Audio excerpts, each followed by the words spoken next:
Hello everyone, स्वागत है एक बार फिर से आपके अपने YouTube channel state PCS hub में। हम सॉल्व कर रहे हैं यूपी पीसीएस प्रीलिम्स परीक्षा के लिए टेस्ट सीरीज, जो कि पीसीएस मंत्रा द्वारा संचालित की जा रही टेस्ट सीरीज है। ये टेस्ट संख्या 11 का पार्ट 2 है। इसके पहले हमने पार्ट 1 यहाँ पे सॉल्व कर दिया है और टोटल टेस्ट हमने 11 टेस्ट, आज ये 11वां टेस्ट भी कंप्लीट हो जाएगा, तो टोटल 11 टेस्ट सॉल्व कर लिया है। चैनल पे अपलोड है, साथ ही प्लेलिस्ट भी बन गया है। अगर अभी तक आपने ये नहीं सॉल्व किए हैं ये टेस्ट, तो जाकर सॉल्व कर सकते हैं। साथ ही इसका पीडीएफ जो है हमारे टेलीग्राम चैनल पे अपलोड है। टेलीग्राम चैनल का लिंक इस वीडियो के डिस्क्रिप्शन बॉक्स में हमने दिया हुआ है, वहाँ से आप टेलीग्राम ज्वाइन कर लीजिए ताकि ये पीडीएफ प्राप्त कर सकें। तो चलिए सॉल्व करते हैं अपना ये टेस्ट सीरीज, क्योंकि अब आपके पास 18 दिन शेष है यूपी पीसीएस प्रीलिम्स में। 22 दिसंबर को आपका पेपर है, तो अच्छे से आप पढ़ाई करिए, रिवीजन करिए। तो इसके पहले पार्ट में हमने प्रश्न संख्या 1 से लेकर के 70 तक सॉल्व कर लिया था। आज हम सॉल्व करेंगे यहाँ पे प्रश्न संख्या 71 से लेकर के 150 तक। तो चलिए स्टार्ट करते हैं अपना क्लास। तो प्रश्न संख्या 70 तक हमने कंप्लीट कर लिया था। अब आगे बढ़ेंगे प्रश्न संख्या 71 से। आप लोगों से रिक्वेस्ट है कि चैनल पे यदि नए हैं तो चैनल को प्लीज़ सब्सक्राइब कर लीजिए, साथ ही बेल आइकन को प्रेस कर लीजिए ताकि कोई भी वीडियो चैनल पे अपलोड हो तो सबसे पहले नोटिफिकेशन आपको प्राप्त हो। साथ ही वीडियो को लाइक एवं शेयर करना ना भूलिएगा। तो चलिए स्टार्ट करते हैं अपना क्लास। यहाँ पे प्रश्न है कि निम्नलिखित में से कौन सही सुमेलित नहीं है। अब यहाँ पे ऑप्शन दिया हुआ है। पहला ऑप्शन है आपका परमाणु संलयन। हाँ, तो पहला ऑप्शन है आपका परमाणु संलयन अत्यधिक उच्च तापमान की आवश्यकता होती है। दूसरा ऑप्शन बी है परमाणु विखंडन संलयन की तुलना में प्रतिक्रिया अधिक ऊर्जा जारी करता है। ऑप्शन सी है परमाणु संलयन कोई दीर्घकालिक रेडियोधर्मी अपशिष्ट उत्पन्न नहीं करता। और ऑप्शन डी है परमाणु विखंडन परमाणु ऊर्जा संयंत्रों में उपयोग किया जाता है। तो कौन सा यहाँ पे सही सुमेलित नहीं है? तो इसका जो सही आंसर हो जाएगा यह हो जाएगा ऑप्शन बी। ऑप्शन बी यहाँ पे सही सुमेलित नहीं है, क्योंकि परमाणु संलयन वास्तव में विखंडन की तुलना में प्रतिक्रिया अधिक ऊर्जा जारी करता है। तो यहाँ पे ऑप्शन बी इसका सही आंसर नहीं है, सही सुमेल नहीं है। बाकी ऑप्शन ए, सी और डी तीनों बिल्कुल सही सुमेलित हैं। तो यहाँ पे पूछा गया कौन सा सही सुमेलित नहीं, तो ऑप्शन बी इसका सही आंसर हो जाएगा। नेक्स्ट प्रश्न है निम्नलिखित कथनों पर विचार करें। पहला कथन है मसूड़ों से खून आना विटामिन सी की कमी का लक्षण हो सकता है। दूसरा कथन है विटामिन सी की कमी से स्कर्वी हो सकता है। तीसरा कथन है खट्टे फल खाने से विटामिन सी की कमी के कारण मसूड़ों से खून आना कम हो सकता है। चौथा कथन है विटामिन सी की कमी केवल मसूड़ों को प्रभावित करती है, शरीर के अन्य भागों को नहीं। तो यहाँ पे इसका जो सही आंसर हो जाएगा, कौन से कथन यहाँ पे सही है, तो इसका जो सही आंसर होगा यह हो जाएगा आपका ऑप्शन ए। यहाँ पे पहला, दूसरा एवं तीसरा कथन बिल्कुल सही है। चौथा कथन जो यहाँ पे दिया हुआ है बिल्कुल गलत है। तो ऑप्शन ए यहाँ पे इसका सही आंसर हो जाएगा। नेक्स्ट प्रश्न है कवक के बारे में निम्नलिखित कथनों पर विचार करें। पहला कथन है कवक प्रोकैरियोटिक जीवों का एक समूह है। दूसरा कथन है कवक प्रायः अंधेरे वातावरण में विकसित हो सकते हैं। तीसरा कथन है कवक में क्लोरोफिल की कमी होती है और वे प्रकाश संश्लेषण में असमर्थ होते हैं। चौथा कथन है कवक या तो एक कोशिकीय या बहुकोशिकीय हो सकते हैं। उपयुक्त कथनों में से कौन सा कथन सही है यहाँ? तो यहाँ पे इसका जो सही आंसर हो जाएगा यह हो जाएगा ऑप्शन सी। पहला कथन यहाँ पे सही नहीं है, बाकी दूसरा, तीसरा एवं चौथा कथन यहाँ पे बिल्कुल सही है। तो ऑप्शन सी यहाँ पे सही आंसर हो जाएगा। नेक्स्ट प्रश्न है प्रश्न संख्या 74 निम्नलिखित में से कौन सही सुमेलित नहीं है। वर्णांधता आनुवंशिक रोग। वर्णांधता रंगों के बीच अंतर करने में कठिनाई। ऑप्शन सी है वर्णांधता कार्निया की अपारदर्शिता के कारण होता है। ऑप्शन डी है वर्णांधता कोई ज्ञात इलाज नहीं। तो कौन सा यहाँ पे सही सुमेलित नहीं है, तो इसका जो सही आंसर हो जाएगा यह हो जाएगा ऑप्शन सी। ऑप्शन सी यहाँ पे जो दिया हुआ है यह सही सुमेलित नहीं है। बाकी वर्णांधता के बारे में जो तीनों ऑप्शन दिए हुए हैं, यानी कि ऑप्शन ए, बी और डी बिल्कुल सही है। ऑप्शन सी यहाँ पे सही सुमेलित नहीं है, यही इसका जो है सही आंसर हो जाएगा, क्योंकि वर्णांधता जो है यह एक आनुवंशिक स्थिति है जो व्यक्तियों के लिए रंगों के बीच अंतर करना जो है मुश्किल होता है। जो वर्णांधता से ग्रसित लोग होते हैं ये लाल और हरे में जो है भेद नहीं कर पाते हैं। तो यहाँ पे वर्णांधता के लिए कोई ज्ञात इलाज भी नहीं है। वर्णांधता वास्तव में आनुवंशिकी के कारण एक ही रंग के रंगों या टोन को देखने में असमर्थता को शामिल करता है, ना कि कार्निया की अपारदर्शिता के कारण। तो ऑप्शन सी यहाँ पे सही आंसर हो जाएगा। नेक्स्ट प्रश्न है निम्नलिखित कथनों पर विचार करें। पहला कथन है पेनिसिलिन एक एंटीबायोटिक है जो कवक पेनिसिलियम क्राइसोजेनम से प्राप्त होता है। दूसरा कथन है स्ट्रेप्टोमाइसिन एक एंटीबायोटिक है जिसका उपयोग वायरल संक्रमण के इलाज के लिए किया जाता है। अब यहाँ पे उपयुक्त कथनों में से कौन सा कथन सही है यहाँ है, तो इसका जो सही आंसर हो जाएगा यह हो जाएगा आपका ऑप्शन ए। केवल पहला कथन यहाँ पे सही है, दूसरा सही नहीं है, तो ऑप्शन ए इसका सही आंसर हो जाएगा। नेक्स्ट प्रश्न है पॉस्चराइजेशन के बारे में निम्नलिखित कथनों पर विचार करें। पहला कथन है पॉस्चराइजेशन ठोस भोजन के संरक्षण की एक प्रक्रिया है। दूसरा कथन है लुई पाश्चर ने 1862 में इस विधि का आविष्कार किया था। तीसरा कथन है बैक्टीरिया को मारने के लिए दूध को लगभग 70 डिग्री सेल्सियस ताप पर गर्म किया जाता है और फिर शेष बैक्टीरिया के विकास को रोकने के लिए 2 से 5 डिग्री सेल्सियस ताप पर ठंडा किया जाता है। चौथा कथन है पॉस्चराइज्ड दूध को ठंडे स्थानों पर स्टेरलाइज बोतलों में संग्रहित किया जाता है। अब यहाँ पे उपयुक्त कथनों में से कितने कथन सही हैं? तो इसका जो सही आंसर हो जाएगा यह हो जाएगा आपका पहला कथन यहाँ पे गलत है, बाकी दूसरा, तीसरा एवं चौथा कथन यहाँ पे सही है, क्योंकि पाश्चराइजेशन जो है यह दूध से संबंधित है, दूध के निर्जमीकरण से, यानी कि दूध को पाश्चराइज करके जीवाणु रहित बनाया जाता है। तो यहाँ पे इसका जो सही आंसर हो जाएगा यह हो जाएगा दूसरा, तीसरा एवं चौथा। दूसरा, तीसरा एवं चौथा जो है यह आपके ऑप्शन बी में है, तो ऑप्शन बी बिल्कुल सही आंसर हो जाएगा।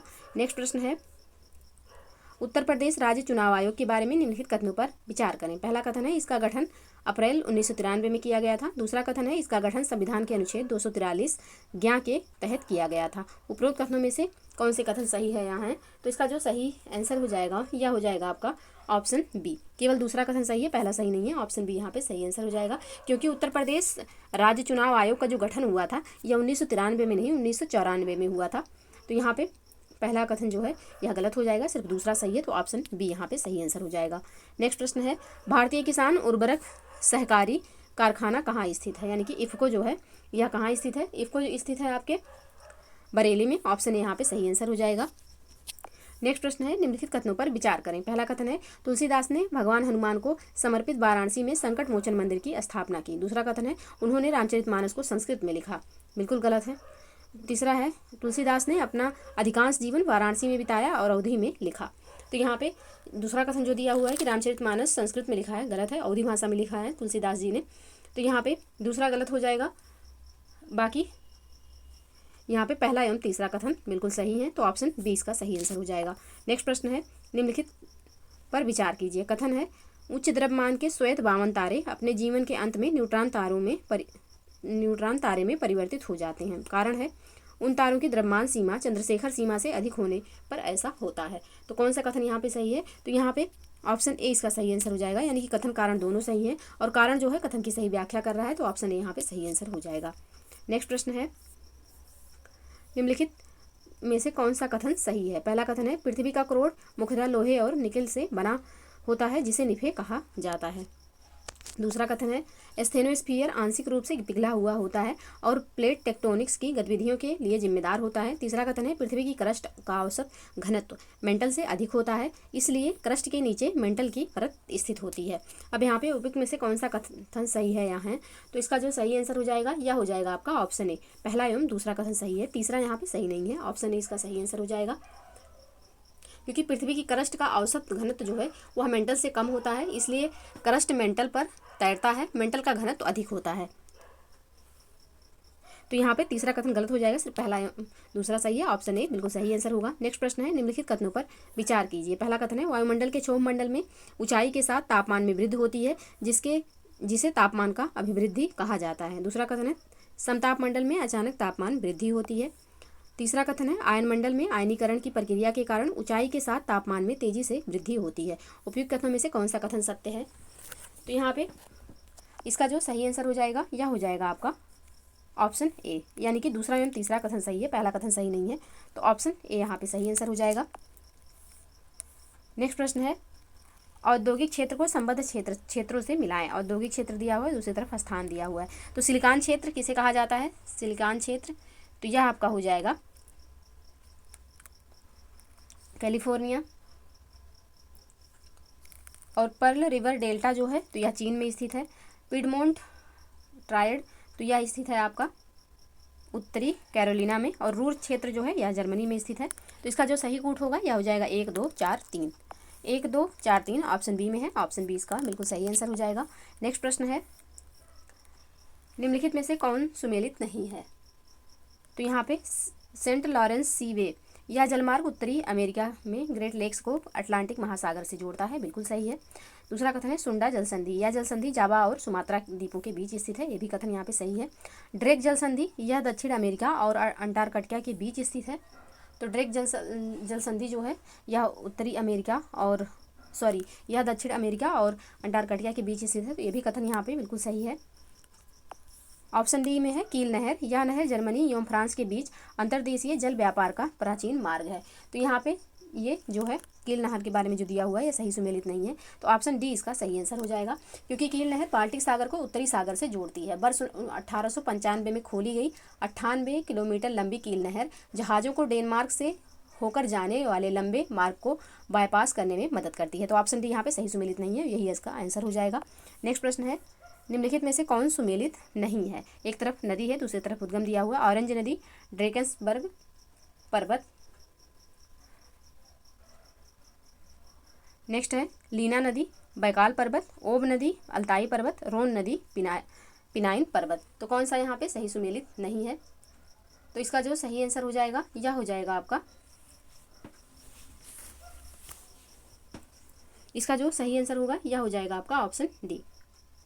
ऑप्शन डी जो है यहाँ पे सही सुमेलित नहीं है, यही इसका आंसर होगा।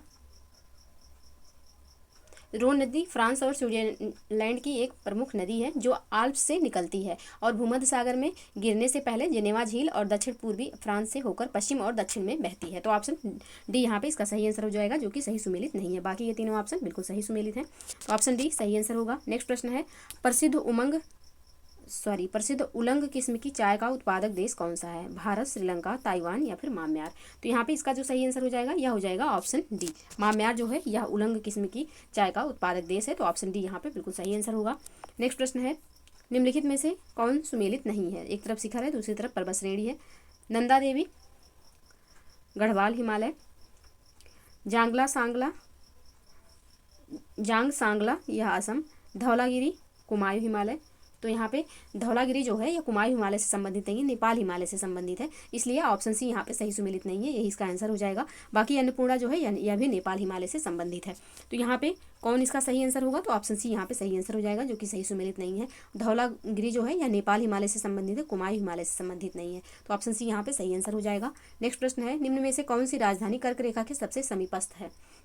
भोपाल, रांची, जयपुर या फिर आइजोल। तो इसका जो सही आंसर होगा यह हो जाएगा आपका ऑप्शन बी। रांची जो है यह कर्क रेखा के सबसे नज़दीक है, ऑप्शन बी यहाँ पे सही आंसर हो जाएगा। नेक्स्ट प्रश्न है, निम्नलिखित में से किस नदी के अपवाह तंत्र से सर्वाधिक बार कर्क रेखा गुजरती है? गंगा, गोदावरी, कृष्णा या फिर उपयुक्त में से कोई नहीं। तो इसका जो सही आंसर हो जाएगा, जाहिर सी बात है, गंगा। तो ऑप्शन ए यहाँ पे सही आंसर होगा। नेक्स्ट प्रश्न है, निम्नलिखित कथनों पर विचार करें। पहला कथन है नर्मदा नदी के बारे में।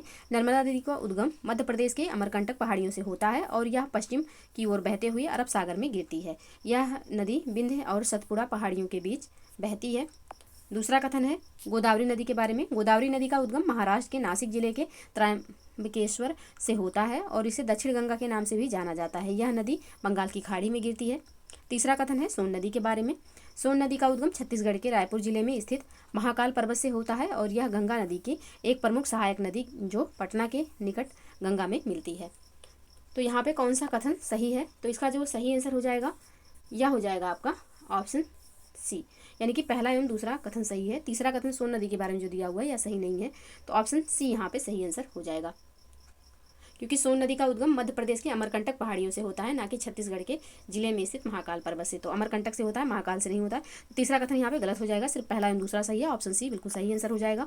नेक्स्ट प्रश्न है कथन कारण से संबंधित है। कथन है सतपुड़ा पर्वत श्रृंखला मध्य भारत में स्थित है और यह एक मुख्य विभाजन रेखा के रूप में कार्य करती है। नर्मदा और ताप्ती नदियों के जलग्रहण क्षेत्रों को अलग करती है। कारण क्या है कि सतपुड़ा पर्वत श्रृंखला का निर्माण मुख्य रूप से प्राचीन ज्वालामुखीय गतिविधियों के कारण हुआ था और इसमें ज़्यादातर बेसाल्ट चट्टानें पाई जाती हैं। तो कौन सा कथन यहाँ पे सही होगा?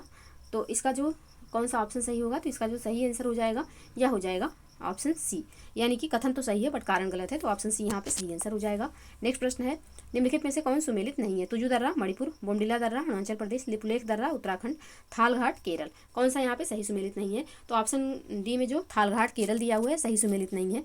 ऑप्शन डी यहाँ पे सही आंसर हो जाएगा, क्योंकि थालघाट दर्रा महाराष्ट्र में उत्तरी सह्याद्री में स्थित इस दर्रे से मुंबई, नागपुर तथा कोलकाता रेल मार्ग तथा सड़क मार्ग गुजरते हैं। तो ये जो है थालघाट जो है यह केरल में नहीं, यह महाराष्ट्र में है। तो यही यहाँ पे सही सुमेलित नहीं है। तो ऑप्शन डी इसका सही आंसर हो जाएगा। नेक्स्ट प्रश्न है कथन कारण से। कथन है हिमालयी क्षेत्र में पाए जाने वाले चीड़ के जंगलों में जैव विविधता अन्य भारतीय वनस्पतियों की अन्य भारतीय वनस्पति क्षेत्रों की तुलना में कम होती है। कारण क्या है कि चीड़ के पेड़ों की पत्तियां एसिडिक होती हैं, जो मिट्टी की उर्वरता को कम कर देती हैं, जिससे अन्य पौधों का विकास अवरुद्ध होता है। तो यहाँ पे कौन सा कथन इसके बारे में सही है? तो यहाँ पे पहला ऑप्शन यहाँ पे सही आंसर हो जाएगा, यानी कि कथन कारण दोनों सही है और कथन जो है कारण जो है या कथन की सही व्याख्या कर रहा है, तो ऑप्शन ए यहाँ पे सही आंसर हो जाएगा। नेक्स्ट प्रश्न है, निम्नलिखित कथनों पर विचार करें और सही उत्तर का चयन करें। पहला कथन है, भारत के गंगा के मैदानों में शीत ऋतु के दौरान सर्द हवाओं के कारण तापमान में भारी गिरावट होती है, जिससे कोहरा बनने की संभावना बढ़ जाती है, विशेषकर उत्तर प्रदेश और बिहार में। दूसरा कथन है, पश्चिमी भारत में राजस्थान के थार मरुस्थल में उच्च तापमान के बावजूद गर्मियों में भी हवा में उच्च आर्द्रता बनी रहती है, जिससे लू चलने की घटनाएं सीमित हो जाती हैं। अब यहाँ पे तीसरा कथन है, भारत के तटीय क्षेत्रों में खासकर पूर्वी तट पर चक्रवातों की तीव्रता और आवृत्ति बंगाल की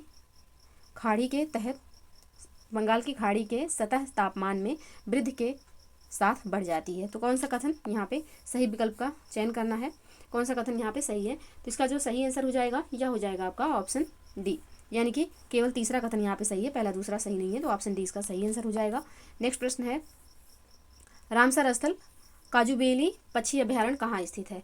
तो यह स्थित है आपके तमिलनाडु में, ऑप्शन यहाँ पे सही आंसर हो जाएगा। नेक्स्ट प्रश्न है, अटाकामा मरुस्थल से संबंधित निम्नलिखित कथनों पर विचार करें। पहला कथन है, यह कार्डिलेरा डे ला कोस्टा पर्वत श्रेणी और एंडीज पर्वत के बीच स्थित है। दूसरा कथन है, इस मरुस्थल का मध्य क्षेत्र पलाया यानी कि उथली झील से ढका हुआ है। तीसरा कथन है, यह लिथियम, तांबा और आयोडीन जैसे खनिजों से समृद्ध है। उपयुक्त कथनों में से कौन सा कथन सत्य है? तो इसका जो सही आंसर हो जाएगा आपका यह हो जाएगा ऑप्शन बी, यानी कि पहला दूसरा एवं तीसरा कथन तीनों सही है, ऑप्शन बी यहाँ पे सही आंसर हो जाएगा। नेक्स्ट प्रश्न है, 160 ईसा पूर्व के युद्ध में यूनानी योद्धा मेनांडर ने उत्तर प्रदेश के किस नगर पर कब्जा किया था? मथुरा, अलीगढ़, चमोली या फिर फर्रुखाबाद? तो यहाँ पे इसका जो सही आंसर हो जाएगा यह हो जाएगा option A, Mathura. Option A यहाँ पे सही आंसर होगा। नेक्स्ट प्रश्न है, उत्तर प्रदेश को उर्दू का प्रथम नाटक लिखे जाने का श्रेय प्राप्त है, इस नाटक का नाम है? तो इस नाटक का जो नाम है यह है आपका इंद्र सभा, यानी कि इंदर सभा। ऑप्शन ए यहाँ पे सही आंसर हो जाएगा। नेक्स्ट प्रश्न है, 2011 की जनगणना के अनुसार निम्न कथनों पर विचार करें। पहला कथन है, देश में अनुसूचित जाति की जनसंख्या कुल जनसंख्या का 16.6% है। दूसरा कथन है, अनुसूचित जनजातियों की संख्या कुल जनसंख्या का 8.6% है। तीसरा कथन है, शीर्ष अनुसूचित जाति जनसंख्या वाला राज्य मध्य प्रदेश है। उपयुक्त में से कौन सा कथन सही है? तो इसका जो सही आंसर हो जाएगा यह हो जाएगा आपका ऑप्शन ए, यानी कि पहला दूसरा कथन यहाँ पे सही है, तीसरा कथन सही नहीं है, तो ऑप्शन ए यहाँ पे सही आंसर हो जाएगा। क्योंकि सर्वाधिक अनुसूचित जाति जनसंख्या वाला राज्य जो है यह उत्तर प्रदेश है, जबकि सर्वाधिक अनुसूचित जनजाति यानी कि एसटी वाला जो राज्य है यह मध्य प्रदेश है। तो तीसरा कथन गलत हो जाएगा, सिर्फ पहला दूसरा सही है, तो ऑप्शन ए यहाँ पे सही आंसर होगा। नेक्स्ट प्रश्न है, जनगणना 2011 के अनुसार किस राज्य में हिंदू जनसंख्या की प्रतिशतता सर्वाधिक है? हिमाचल प्रदेश, गुजरात, उड़ीसा या फिर मध्य प्रदेश? तो इसका जो सही आंसर हो जाएगा यह हो जाएगा option A, Himachal Pradesh. Option A यहाँ पे सही आंसर होगा। नेक्स्ट प्रश्न है, उत्तर प्रदेश की जनसंख्या नीचे दिए गए देश समूहों के किसी समूह से प्रत्येक देश की जनसंख्या से अधिक है? तो यहाँ पे कौन से ऐसे देश समूह हैं जिनसे उत्तर प्रदेश की जनसंख्या अधिक है? तो ये आपके हो जाएंगे जर्मनी, फ्रांस, इंडोनेशिया, ब्राज़ील और साथ ही यूके, जर्मनी, जापान और पाकिस्तान से। तो ऑप्शन यहाँ पे गलत हो गया।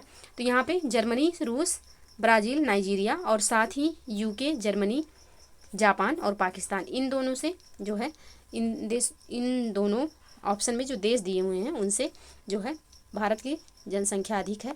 तो ऑप्शन यहाँ पे डी इसका सही आंसर हो जाएगा, यानी कि बी और सी विकल्प दोनों सही हैं, तो ऑप्शन डी यहाँ पे सही आंसर होगा। नेक्स्ट प्रश्न है, पूर्वांचल एक्सप्रेस मार्ग इनमें से किस शहर से नहीं गुजरता? फैजाबाद, बस्ती, आजमगढ़ या फिर अमेठी? तो इसका जो सही आंसर हो जाएगा यह हो जाएगा ऑप्शन बी, बस्ती से।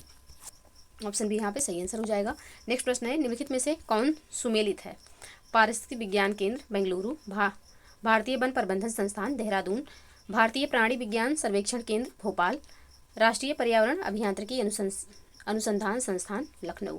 तो कौन सा यहाँ पे सही सुमेलित है? तो इसका जो सही आंसर हो जाएगा यह हो जाएगा आपका ऑप्शन ए, पारिस्थितिक विज्ञान केंद्र बेंगलुरु। ऑप्शन ए यहाँ पे बिल्कुल सही सुमेलित है, तो ऑप्शन ए इसका सही आंसर हो जाएगा। साथ ही भारतीय वन प्रबंधन संस्थान जो है यह आपका देहरादून में नहीं, यह आपका भोपाल में स्थित है। और भारतीय प्राणी विज्ञान सर्वेक्षण केंद्र जो है तो यह आपका कोलकाता में स्थित है। राष्ट्रीय पर्यावरण अभियांत्रिकी अनुसंधान संस्थान यानी कि नियरी, यह आपका लखनऊ में नहीं नागपुर में स्थित है। तो यहाँ पे ऑप्शन ए पहले से सही सुमेलित है, ऑप्शन ए इसका सही आंसर हो जाएगा। नेक्स्ट प्रश्न है, सूची 1 को सूची 2 से सुमेलित करना है। यहाँ पे पर्वत दिया हुआ है एक तरफ, दूसरी तरफ उनके प्रकार दिया हुआ है कि वो किस प्रकार के पर्वत हैं, इनको सुमेलित करना है। तो आल्प्स जो है यह आपका किस प्रकार का पर्वत होगा, तो आल्प्स जो हो जाएगा यह आपका होगा अवशिष्ट पर्वत। आल्प्स हो जाएगा अवशिष्ट पर्वत, सॉरी आल्प्स जो आपका होगा यह हो जाएगा वलित पर्वत, ये अवशिष्ट नहीं है। वासजेज आपका जो हो जाएगा यह हो जाएगा भरनसोथ पर्वत। अरावली पर्वत आपका हो जाएगा अवशिष्ट पर्वत। और एकांका गुहा जो हो जाएगा यह हो जाएगा ज्वालामुखी पर्वत। तो इसका जो सही कोड बनेगा यह बन जाएगा 2 1 3 4। 2 1 3 4 जो है ऑप्शन सी में है, तो ऑप्शन सी यहाँ पे सही आंसर हो जाएगा। नेक्स्ट प्रश्न है, निम्न में से कौन एक स्थानीय गर्म पवन नहीं है, मिस्ट्रल, सेंटाना, फॉन या फिर यामो, कौन सी इसमें से गर्म पवन नहीं है। तो यहाँ पे इसका जो सही आंसर हो जाएगा यह हो जाएगा ऑप्शन ए। ऑप्शन ए यहाँ पे जो मिस्ट्रल दी हुई यह एक गर्म पवन नहीं है, तो ऑप्शन ए यहाँ पे सही आंसर होगा। मिस्ट्रल एक ठंडी पवन है जो दक्षिण फ्रांस में बहती है, तो ऑप्शन ए बिल्कुल सही आंसर। नेक्स्ट प्रश्न है, वर्तमान में स्टैंड अप इंडिया कार्यक्रम का कार्यान्वयन किस मंत्रालय संस्था द्वारा किया जाता है। तो इसका जो कार्यान्वयन किया जाता है वित्त मंत्रालय द्वारा किया जाता है, ऑप्शन यहाँ पे सही आंसर हो जाएगा। नेक्स्ट प्रश्न है, स्टिकी मुद्रास्फीति क्या होती है। तो स्टिकी मुद्रास्फीति जो होती है यह होती है धीमी गिरावट वाली मुद्रास्फीति, ऑप्शन डी यहाँ पे सही आंसर हो जाएगा। नेक्स्ट प्रश्न है, फ्यूचर ऑफ जॉब्स रिपोर्ट किस संस्था के द्वारा जारी की जाती है। तो ये जारी की जाती है विश्व आर्थिक मंच यानी कि WEF के द्वारा, ऑप्शन डी यहाँ पे सही आंसर हो जाएगा। रेल मंत्रालय द्वारा किस वर्ष तक भारतीय रेलवे को हरित रेलवे में रूपांतरित करने का लक्ष्य रखा गया है। तो यह लक्ष्य रखा गया है 2030 तक, ऑप्शन यहाँ पे सही आंसर हो जाएगा। नेक्स्ट प्रश्न है, मुद्रा अधिमूल्यन के संबंध में निम्न कथनों पर विचार करें। पहला है, किसी देश के द्वारा विदेशी मुद्राओं के संदर्भ में अपनी मुद्रा के मूल्य को बढ़ाना मुद्रा अधिमूल्यन कहलाता है। दूसरा कथन है, अधिमूल्यन के परिणाम स्वरूप संबंधित देश की मुद्रा विदेशी देशों की मुद्रा की तुलना में सस्ती हो जाती है। कौन सा कथन यहाँ पे सत्य है। तो इसका जो सही आंसर हो जाएगा यह हो जाएगा आपका ऑप्शन ए। केवल पहला कथन सही है, दूसरा कथन यहाँ पे सही नहीं है, ऑप्शन ए यहाँ पे सही आंसर हो जाएगा। तो किसी देश के द्वारा विदेशी मुद्राओं के संदर्भ में अपनी मुद्रा के मूल्य को बढ़ाना तथा घटाना क्रमशः मुद्रा अधिमूल्यन और मुद्रा अवमूल्यन कहलाता है, यानी कि बढ़ाना जो है यह अधिमूल्यन कहलाएगा। तो अधिमूल्यन के परिणाम स्वरूप संबंधित देश की मुद्रा विदेशी देशों की मुद्रा की तुलना में सस्ती तथा अवमूल्यन के कारण देश की मुद्रा विदेशी मुद्रा की तुलना में महंगी हो जाती है। अधिमूल्यन के कारण जो है जो मुद्रा होती है या संबंधित देश की मुद्रा जो है विदेशी देशों की मुद्रा के हिसाब से महंगी हो जाती है। तो यहाँ पे दूसरा कथन में यहाँ पे लिखा हुआ है सस्ती हो जाती है, तो ये दूसरा कथन गलत हो जाएगा, सिर्फ पहला कथन सही है, तो ऑप्शन ए यहाँ पे सही आंसर होगा। नेक्स्ट प्रश्न है, निम्नलिखित में से कौन सा विटामिन स्वप्न को अधिक समय तक याद रखने में सहायता करता है या फिर उत्तरदायी है। तो इसका जो सही आंसर हो जाएगा यह हो जाएगा विटामिन B6, जिसको पायराडॉक्सिन भी कहा जाता है, तो ऑप्शन बी यहाँ पे सही आंसर हो जाएगा। नेक्स्ट प्रश्न है, निम्नलिखित कथनों पर विचार कर सत्य कथन की पहचान करें। पहला कथन है, जरा दृष्टि दोष के लिए द्विफोक्सी लेंस का इस्तेमाल करते हैं। दूसरा कथन है, निकट दृष्टि दोष के लिए अवतल लेंस का इस्तेमाल करते हैं। तीसरा कथन है, अबिंदुकता के लिए बेलनाकार लेंस का उपयोग करते हैं। तो यहाँ पे कौन सा कथन सही है। तो इसका जो सही आंसर हो जाएगा यह हो जाएगा ऑप्शन डी, यानी कि तीनों कथन बिल्कुल सही है, ऑप्शन डी यहाँ पे सही आंसर होगा। नेक्स्ट है, सूची 1 को सूची 2 से मिलान करना है।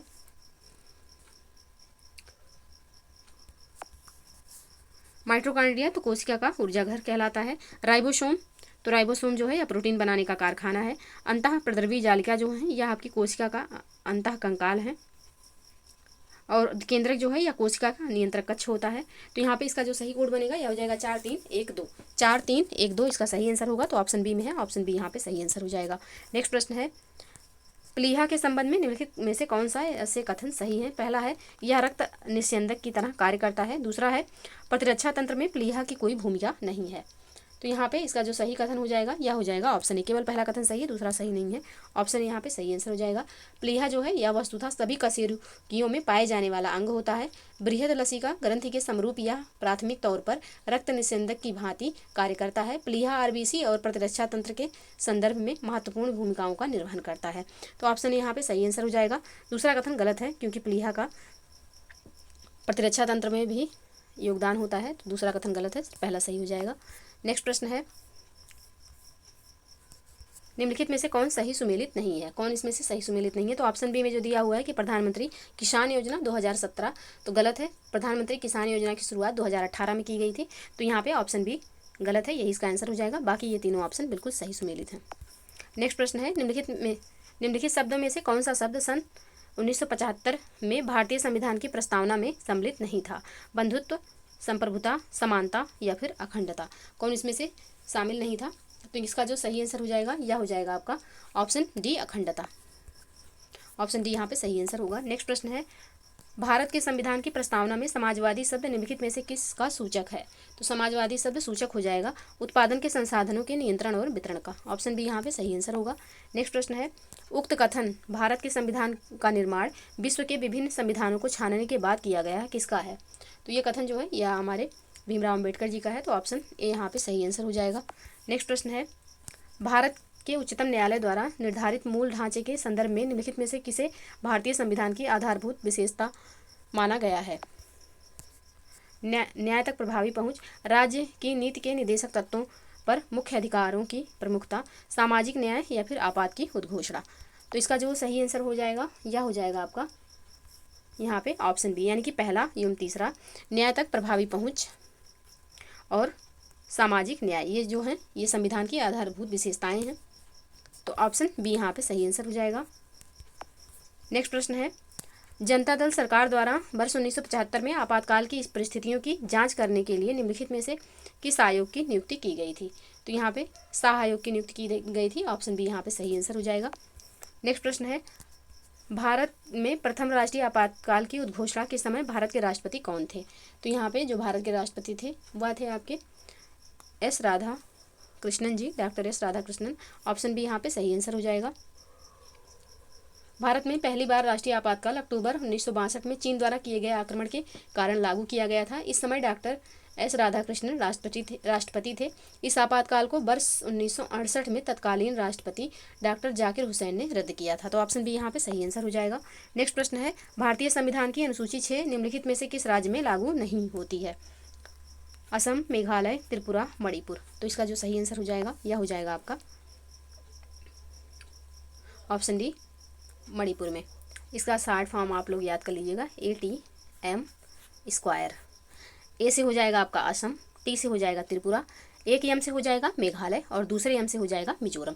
तो ATM स्क्वायर याद कर लीजिएगा, यानी कि भारतीय संविधान की जो 6वीं अनुसूची है उसमें ATM स्क्वायर के बारे में दिया हुआ है। तो यहाँ पे ऑप्शन डी इसका सही आंसर हो जाएगा। ATM स्क्वायर यानी कि असम, त्रिपुरा, मेघालय और मिजोरम के जनजातीय क्षेत्रों के बारे में दिया है।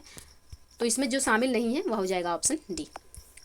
नेक्स्ट प्रश्न है, जब पूरे देश या किसी विशेष क्षेत्र में मार्शल लॉ लागू हो तो किस अनुच्छेद के तहत मौलिक अधिकारों का प्रतिबंध लगाया जाता है? तो इसका जो सही आंसर हो जाएगा यह हो जाएगा आपका ऑप्शन बी, यानी कि अनुच्छेद 34 के तहत। ऑप्शन बी यहाँ पे सही आंसर होगा। नेक्स्ट प्रश्न है, निम्नलिखित में से किस अनुच्छेद के तहत आरक्षण से संबंधित प्रणाली की व्यवस्था की गई है? अनुच्छेद 15, अनुच्छेद 335 या फिर अनुच्छेद 16। नीचे दिए गए कोड का प्रयोग करके सही उत्तर का चयन करना है। तो इसका जो सही आंसर हो जाएगा यह हो जाएगा तीनों के तहत किया गया है। ऑप्शन सी यहाँ पे सही आंसर होगा। नेक्स्ट प्रश्न है,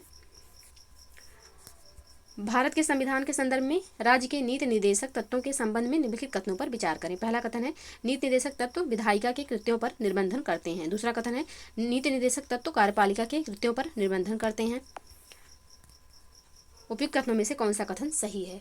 तो यहाँ पे इसका जो सही आंसर हो जाएगा यह हो जाएगा आपका ऑप्शन डी, ना तो 1 और ना ही 2। ऑप्शन डी यहाँ पे सही आंसर होगा। संविधान के भाग 4 में वर्णित राज्य के नीति निर्देशक तत्व संविधान के किसी भी भाग पर निर्बंधन नहीं लगाते हैं। नीति निर्देशक तत्व का स्वरूप सकारात्मक है, ना कि नकारात्मक, क्योंकि ये राज्यों को कार्य करने का निर्देश देते हैं, राज्य का प्रतिरोध नहीं करते हैं। तो यहाँ पे दोनों कथन गलत हो जाएगा और इसका जो सही आंसर होगा यह हो जाएगा ऑप्शन डी। नेक्स्ट प्रश्न है, निम्नलिखित में से किस संविधान संशोधन अधिनियम ने राष्ट्रपति को मंत्रिपरिषद से अपनी सलाह पर पुनर्विचार करने की मांग करने का अधिकार दिया? तो यहाँ पे इसका जो सही आंसर हो जाएगा यह हो जाएगा 44वां संविधान संशोधन 1978 के द्वारा। ऑप्शन सी यहाँ पे सही आंसर हो जाएगा। नेक्स्ट प्रश्न है, सिविल अधिकार संरक्षण अधिनियम 1955 के अधीन सभी दंडनीय अपराध किस प्रवृत्ति के हैं? तो सभी जो दंडनीय अपराध हैं यह हैं संज्ञेय तथा संक्षेपता विचारणीय। ऑप्शन बी यहाँ पे सही आंसर हो जाएगा। नेक्स्ट प्रश्न है, निम्नलिखित में से कौन भारत के प्रथम मुख्य चुनाव आयुक्त थे? प्रथम मुख्य चुनाव आयुक्त कौन थे? तो यहाँ पे इसका जो सही आंसर हो जाएगा यह हो जाएगा आपका ऑप्शन बी, सुकुमार सेन जी थे। ऑप्शन बी यहाँ पे सही आंसर हो जाएगा। नेक्स्ट प्रश्न है, पंचायतों को संवैधानिक दर्जा किस अनुच्छेद के अंतर्गत प्रदान किया गया? तो पंचायतों को संवैधानिक दर्जा जो है यह प्रदान किया गया अनुच्छेद 243 के तहत। ऑप्शन बी यहाँ पे सही आंसर हो जाएगा। नेक्स्ट प्रश्न है, भारत के संविधान का कौन सा अनुच्छेद स्पष्ट रूप से उच्च न्यायालयों को न्यायिक समीक्षा की शक्ति प्रदान करता है? तो यहाँ पे कौन सा अनुच्छेद प्रदान करता है? तो इसका जो सही आंसर हो जाएगा यह हो जाएगा अनुच्छेद 13 और 226। ऑप्शन ए यहाँ पे सही आंसर हो जाएगा। तो भारतीय संविधान के अनुच्छेद 13 में स्पष्ट रूप से उच्च न्यायालय और सर्वोच्च न्यायालय को न्यायिक समीक्षा की शक्ति के बारे में उल्लेख किया गया है। विधायी कार्यवाही पर न्यायिक समीक्षा की शक्ति अनुच्छेद 226 के अधीन उच्च न्यायालयों और अनुच्छेद 32 के अधीन सर्वोच्च न्यायालय में निहित है। ऑप्शन ए बिल्कुल सही आंसर हो जाएगा। नेक्स्ट प्रश्न है, निम्नलिखित में से किस समिति ने सर्वप्रथम पंचायतों में महिला आरक्षण की सिफारिश की थी? बलवंत राय मेहता समिति, जी.बी. के राव समिति, पी.के. थुंगन समिति या फिर फेरी वाला समिति? तो इसका जो सही आंसर हो जाएगा यह हो जाएगा पी.के. थुंगन समिति ने। ऑप्शन सी यहाँ पे सही आंसर हो जाएगा। नेक्स्ट प्रश्न है, निम्न में से किस वीटो शक्ति का प्रयोग भारत के राष्ट्रपति द्वारा नहीं किया जाता है? अत्यंतिक वीटो, विशेषित वीटो, निलंबनकारी वीटो या फिर पॉकेट वीटो? किसका यहाँ पे कौन से वीटो का प्रयोग जो है या भारत के राष्ट्रपति द्वारा नहीं किया जाता? तो इसका जो सही आंसर होगा यह हो जाएगा आपका ऑप्शन बी, विशेषित वीटो। ऑप्शन बी यहाँ पे सही आंसर हो जाएगा। नेक्स्ट प्रश्न है, निम्नलिखित में से कौन सही सुमेलित नहीं है? कौन यहाँ पे सही सुमेलित नहीं है? वार्षिक वित्तीय विवरण अनुच्छेद 112, धन विधेयक अनुच्छेद 110, विनियोग विधेयक अनुच्छेद 113, वित्तीय विधेयक अनुच्छेद 117। तो यहाँ पे इसका जो सही आंसर हो जाएगा यह हो जाएगा ऑप्शन सी, विनियोग विधेयक 113 जो दिया हुआ है सही सुमेलित नहीं है। ऑप्शन यहाँ पे सही आंसर हो जाएगा, क्योंकि विनियोग विधेयक का उल्लेख जो है संविधान के अनुच्छेद 114 में किया गया है, ना कि 113 में। तो वार्षिक वित्तीय विवरण 112 बिल्कुल सही है, धन विधेयक 110 में है और वित्तीय विधेयक जो है यह अनुच्छेद 117 में है और विनियोग विधेयक जो है यह 114 में है, ना कि 113। तो यहाँ पे जो सही सुमेलित नहीं है यह हो जाएगा ऑप्शन सी। नेक्स्ट प्रश्न है, संविधान का कौन सा अनुच्छेद अंतर्राज्यीय जल विवादों के न्याय निर्णय से संबंधित है? अनुच्छेद 262, अनुच्छेद 261, अनुच्छेद 263 या फिर अनुच्छेद 265? तो इसका जो सही आंसर हो जाएगा यह हो जाएगा ऑप्शन ए, अनुच्छेद 262। ऑप्शन यहाँ पे सही आंसर होगा। नेक्स्ट प्रश्न है, बाह्य आक्रमण के आधार पर भारत में अब तक कुल कितनी बार राष्ट्रीय आपातकाल की घोषणा की जा चुकी है? 2 बार, 3 बार, 1 बार या फिर 4 बार? तो इसका जो सही आंसर हो जाएगा यह हो जाएगा आपका ऑप्शन ए, 2 बार। ऑप्शन यहाँ पे सही आंसर हो जाएगा। तो भारत में राष्ट्रीय आपातकाल अब तक 3 बार यानी कि 1962, 1971 और 1975 में घोषित किया जा चुका है, जिसमें वर्ष 1962 और 1971 में बाह्य आक्रमण के आधार पर तथा वर्ष 1975 में आंतरिक उपद्रव के आधार पर आपातकाल घोषित किया गया था। तो यहाँ पे बाह्य आक्रमण दिया गया है, तो बाह्य आक्रमण के आधार पर 1 बार और जो है आंतरिक उपद्रव के आधार पर 1975 में 1 बार जो है लगाया गया। तो ऑप्शन यहाँ पे सही आंसर हो जाएगा, 2 बार बाह्य आक्रमण के कारण राष्ट्रीय आपातकाल लगाया गया। तो ऑप्शन यहाँ पे सही आंसर होगा। नेक्स्ट प्रश्न है, भारत में सर्वप्रथम राष्ट्रपति शासन का प्रयोग निम्नलिखित में से किस राज्य में किया गया था? बिहार, उत्तर प्रदेश, पंजाब या फिर अरुणाचल प्रदेश? तो इसका जो सही आंसर हो जाएगा यह हो जाएगा ऑप्शन सी, पंजाब में। पंजाब में पहली बार राष्ट्रपति शासन वर्ष 1951 में लगाया गया था। तो ऑप्शन सी यहाँ पे सही आंसर हो जाएगा। नेक्स्ट प्रश्न है, राज्य लोक सेवा आयोग के अध्यक्ष व सदस्य अपने पद से किसके द्वारा हटाए जा सकते हैं? तो ये अपने पद से राष्ट्रपति द्वारा हटाए जा सकते हैं। ऑप्शन यहाँ पे सही आंसर हो जाएगा। नेक्स्ट प्रश्न है, राष्ट्रीय वित्त आयोग की रिपोर्ट संसद के पटल पर कौन प्रस्तुत करता है? तो ये जो है प्रस्तुत करते हैं राष्ट्रपति। ऑप्शन बी यहाँ पे सही आंसर हो जाएगा। नेक्स्ट प्रश्न है, साइन डाई शब्द का अर्थ क्या है? तो साइन डाई शब्द का अर्थ हो जाएगा आगामी बैठक की तिथि बताए बिना सदन को स्थगित कर देना। ऑप्शन डी यहाँ पे सही आंसर हो जाएगा। वर्ष 1966 में गठित प्रशासनिक सुधार आयोग के अध्यक्ष कौन थे? तो वर्ष 1966 में गठित प्रशासनिक सुधार आयोग के अध्यक्ष जो थे यह थे मोरारजी देसाई जी। ऑप्शन डी यहाँ पे सही आंसर हो जाएगा। नेक्स्ट प्रश्न है, कोलंबिया में लानोज, ब्राज़ील में कैम्पोज बायोम कौन से बायोम के अंतर्गत आते हैं? तो ये आपके कौन से बायोम के अंतर्गत आएंगे? तो ये आएंगे आपके उष्णकटिबंधीय घास बायोम। ऑप्शन बी यहाँ पे सही आंसर होगा। नेक्स्ट प्रश्न है, निम्नलिखित में से कौन सुमेलित है? प्रदेश और राष्ट्रीय उद्यान, हरियाणा कालेश्वर, उत्तराखंड ग्रेट हिमालयन, महाराष्ट्र सरिस्का, असम सिमलीपाल। तो कौन सा यहाँ पे सही सुमेलित है? तो ऑप्शन ए जो यहाँ पे दिया हुआ है कालेश्वर राष्ट्रीय उद्यान, तो यह हरियाणा में ही स्थित है। ऑप्शन ए यहाँ पे बिल्कुल सही सुमेलित है। जो यहाँ पे ग्रेट हिमालयन दिया हुआ है या उत्तराखंड में नहीं है, यह हिमाचल में स्थित है, हिमाचल में स्थित है, हिमाचल प्रदेश में। महाराष्ट्र का जो यहाँ सरिस्का दिया हुआ गलत है, सरिस्का जो है यह आपके राजस्थान में स्थित है, राजस्थान में। और सिमलीपाल जो है ये आपके उड़ीसा में है, असम में नहीं है। तो यहाँ पे सबका हमने सही आंसर भी देखा, और जो पहले सही सुमेलित है वो ऑप्शन ए है, ऑप्शन ए इसका सही आंसर हो जाएगा। नेक्स्ट प्रश्न है, राष्ट्रीय जैव विविधता प्राधिकरण की स्थापना कब की गई? तो राष्ट्रीय जैव विविधता प्राधिकरण की जो स्थापना है यह की गई 2003 में, ऑप्शन डी यहाँ पे सही आंसर हो जाएगा। राष्ट्रीय जैव विविधता अधिनियम जो है यह 2002 में आया था, और जैव विविधता प्राधिकरण कब बना? तो यह बना 2003 में, ऑप्शन डी यहाँ पे सही आंसर हो जाएगा। नेक्स्ट प्रश्न है, निम्नलिखित में से कौन सा युग्म सही सुमेलित नहीं है? ब्राजील, लौह कटंगा, हीरा, मैक्सिको, चांदी, बोलबिया, टिन। कौन सा यहाँ पे सही सुमेलित नहीं है? तो इसका जो सही आंसर हो जाएगा यह हो जाएगा ऑप्शन बी, जो यहाँ पे दिया हुआ कटंगा हीरा, यह सही सुमेलित नहीं है। कटंगा जो है यह आपका किससे के लिए प्रसिद्ध है? तो यह तांबा के लिए प्रसिद्ध है, तो ऑप्शन बी यहाँ पे सही सुमेलित नहीं है, यही इसका आंसर हो जाएगा। बाकी ब्राजील लौह के लिए, मैक्सिको चांदी के लिए, और बोलबिया टिन के लिए बिल्कुल सही सुमेलित है, तो ऑप्शन बी इसका सही आंसर होगा। नेक्स्ट प्रश्न है, सूची 1 को सूची 2 से सुमेलित करना है।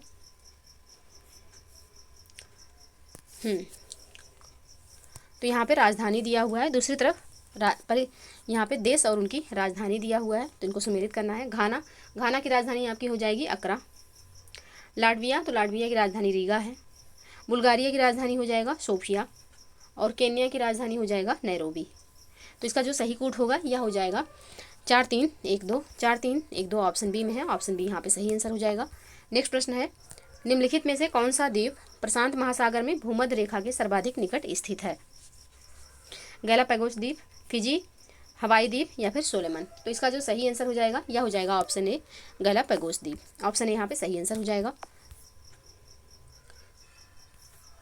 नेक्स्ट प्रश्न है, निम्नलिखित फसलों और उनमें लगने वाले रोगों के संबंध में सही सुमेलित नहीं है। धान की फसल में खैरा रोग बिल्कुल सही है। गेहूं की फसल में अर्गट रोग जो है बाजरे में लगता है, मोटे अनाज बाजरे में लगता है, ना कि गेहूं में, तो यहाँ पे बी वाला गलत हो जाएगा। अरहर की फसल में उकठा रोग बिल्कुल सही है। आलू की फसल में झुलसा रोग, ये भी यहाँ पे सही है। तो यहाँ पे कौन सा सही सुमेलित नहीं है? तो ऑप्शन बी यहाँ पे सही आंसर हो जाएगा। गेहूँ की फसल में अर्गट रोग जो है नहीं लगता है। गेहूं की फसल में मुख्य जो रोग हैं वह करनाल बंट हो जाएगा, सेहूं हो जाएगा, अनावृत कंडुआ हो जाएगा, पीला कीट, भूरा कीट आदि रोग लगते हैं। अर्गट रोग जो है यह बाजरे का रोग है, तो यहाँ पे ऑप्शन बी सही सुमेलित नहीं है, यही इसका आंसर हो जाएगा। नेक्स्ट प्रश्न है, निम्नलिखित में से कौन सा कार्य भुगतान बैंक यानी कि पेमेंट बैंक के द्वारा किया जाता है? तो कौन सा कार्य किया जाता है? तो म्यूचुअल फंड की बिक्री की जाती है, ऑप्शन सी यहाँ पे सही आंसर हो जाएगा। नेक्स्ट प्रश्न है, निम्नलिखित में से कौन सा एक विषाणु जनित रोग है? गलसुआ, हैजा, टाइफाइड, या फिर खाद्य विषाक्तता। तो यहाँ पे इसका जो सही आंसर हो जाएगा यह हो जाएगा ऑप्शन ए, गलसुआ। गलसुआ जो है यह आपका विषाणु यानी कि वायरस से होने वाला रोग है। बाकी हैजा, टाइफाइड और खाद्य विषाक्तता ये बैक्टीरिया से यानी कि जीवाणु से होने वाले रोग हैं, तो ऑप्शन यहाँ पे सही आंसर हो जाएगा। नेक्स्ट प्रश्न है, निम्नलिखित शहरों में से एक प्रसिद्ध स्मारक रूमी दरवाजा कहाँ स्थित है? लखनऊ, दिल्ली, आगरा, या फिर मथुरा। तो इसका जो सही आंसर हो जाएगा यह हो जाएगा ऑप्शन ए, रूमी दरवाजा जो है ये लखनऊ में स्थित है, ऑप्शन इसका सही आंसर होगा। लखनऊ में बड़ा इमामबाड़ा की तर्ज पर ही रूमी दरवाजे का निर्माण भी अकाल राहत प्रोजेक्ट के अंतर्गत किया गया है। नवाब आसफुद्दौला ने यह दरवाज़ा 1783 ईस्वी में अकाल के दौरान बनवाया था ताकि लोगों को रोजगार मिल सके। अवध वास्तुकला के प्रतीक इस दरवाजे को तुर्किश गेटवे कहा जाता है, तो ऑप्शन यहाँ पे सही आंसर हो जाएगा। तो ये रहे 150 प्रश्न जिनको हमने सॉल्व किया। आई होप कि आप लोगों को वीडियो पसंद आए। वीडियो पसंद आए तो प्लीज़ लाइक एवं शेयर कर दीजिएगा। चैनल पे यदि नए हैं तो चैनल को प्लीज़ सब्सक्राइब कर लीजिए। मिलते हैं नेक्स्ट वीडियो में, तब तक के लिए आप लोग पढ़ते रहिए, स्वस्थ रहिए। जय हिंद, जय भारत।